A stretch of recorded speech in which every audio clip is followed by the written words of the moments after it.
बिहार के लिए, बिहार के युवाओं के लिए प्रशांत किशोर पांडे कुछ भला कर सकता है तो आप या तो मूर्ख हैं या तो काफी शातिर हैं। ये वीडियो देखिए। से देखिए इसको, जब एक गरीब महिला हाथ में प्रसाद दी है तो ये उस प्रसाद को फेंक दिया है। गरीबों के हाथ का नहीं खाएंगे, लेकिन गरीबों का वोट।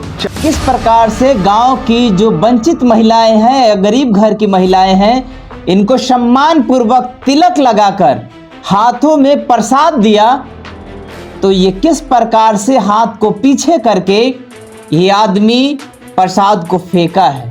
आप सोचिए, जो आदमी आपके हाथों का प्रसाद नहीं खा सकता है, क्या लगता है कि ये आदमी चुनाव जीतेगा तो आपकी समानता की, आपकी अधिकार की बात करेगा?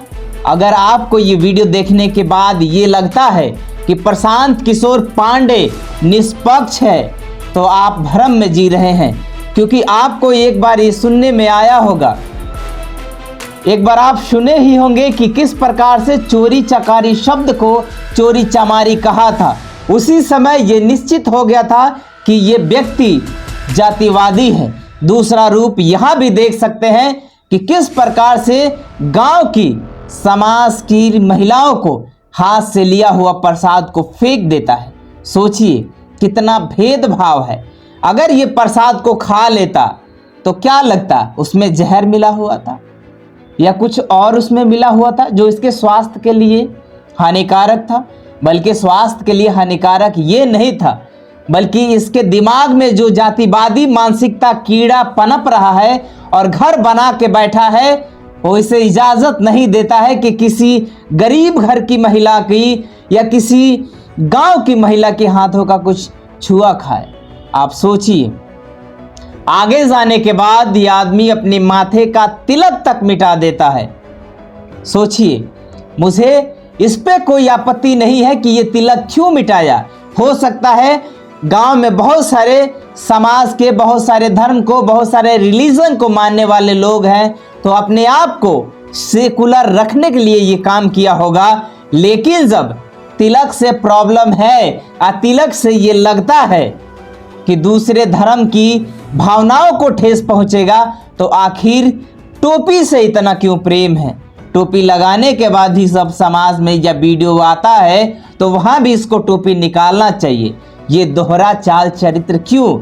आपको समझने की जरूरत है कि ये बिहार का दूसरा नटवर लाल है, जो व्यक्ति आपके घर की महिलाओं का दिया हुआ प्रसाद नहीं खा सकता है, माथे पे लगाया तिलक 1 मिनट तक रहने नहीं दे सकता है। आप सोचिए कि ये व्यक्ति अगर चुनाव जीत कर या सत्ता में आता है तो क्या आपकी अधिकार की, आपकी भाईचारा की, आपकी समानता की, आपकी विकास की ये आदमी बात करेगा?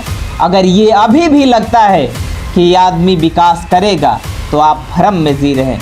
मैं किसी भी पार्टी के नेताओं को क्लीन चिट नहीं दे रहा हूं, बल्कि ये बताने की कोशिश कर रहा हूं कि जिस व्यक्ति को आप ये समझ रहे हैं कि बिहार का दशा और दिशा दोनों बदल देगा, तो आप गलतफहमी में जी रहे हैं, नींद में जी रहे हैं, सपनों में जी रहे हैं। तो अपने आप को जगाइए और सपने से बाहर आइए, ताकि इसका चाल, चरित्र, चेहरा दोनों बाहर आ सके। ये आदमी दूसरे की डिग्री पे बात उठाता है। तेजस्वी यादव को 9वीं फेल, सम्राट चौधरी को 10वीं फेल बताता है।